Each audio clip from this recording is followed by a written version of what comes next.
When you want to combine decorative stitches together and create your own combinations on the Pfaff Creative 4.5 sewing machine, you're going to go over to the sequencing area, or I sometimes will call it the memory, but officially sequencing is this little tab down near the side of your machine. Here was the last thing I was just playing with. So I'm going to just touch and hold the trash can. That's going to delete everything off the screen.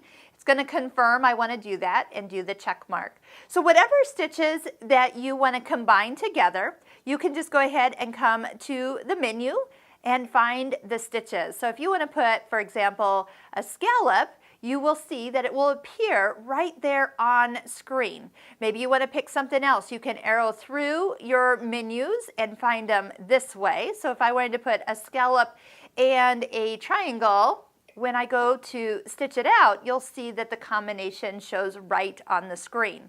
If I want to go back there, maybe choose something else, I can go ahead, I can touch the trash can and delete both of them.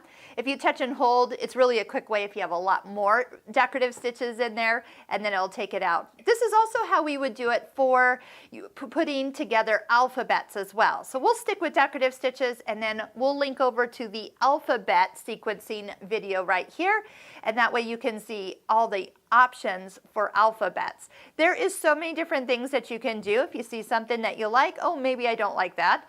You can put different stitches together. I do sometimes like to watch if one stitch ends in the middle, that the next stitch kind of continues on from a start point also in the middle. Where here, this stitch is going to, actually that one's not too bad, but I am going to delete that one out.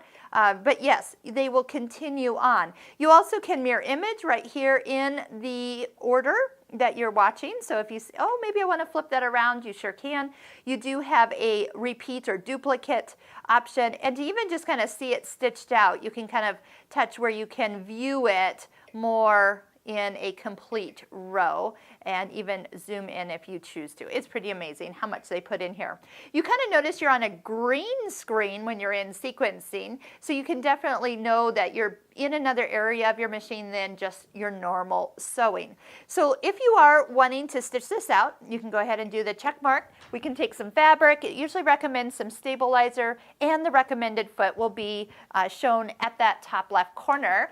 This 2 foot is it's a 2A foot. Remember, it is one to not be used with the IDT system, so make sure you take that out. You can see that as you sew through one of the stitches, it kind of rotates it off the screen. I only put 2 in. I put some solid leaves and some open leaves. We'll just see what it looks like. I've never stitched the sequence out, so it's always fun. Remember, you can always touch this button so you can have it end at the end of the pattern, or the thread snips here. That would also make it sew through the last pattern that's on the sequencing.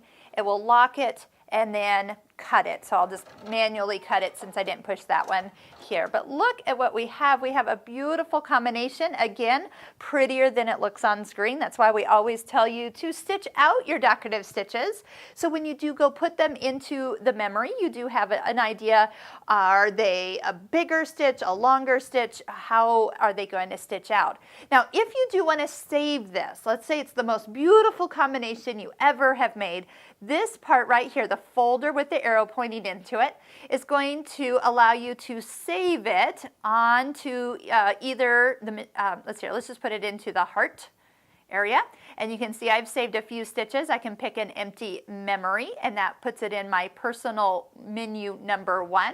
So later, let's go ahead, and if I just wanted to finish with this and go back to a straight stitch, you can pick a straight stitch. Remember, this is more the sewing color of screen, but when we're back in the sequencing, this is a green screen. I'm going to just clear that out and then close out the sequencing. So when I go back in there, it's an empty or blank page to start with.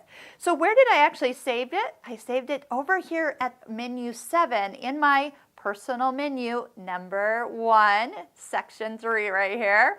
There, that would be how I could pull it back up and retrieve it from the memory. So great way to play around with some of your combinations. The combinations are endless. You would be surprised. You could be here forever finding new combinations to put together.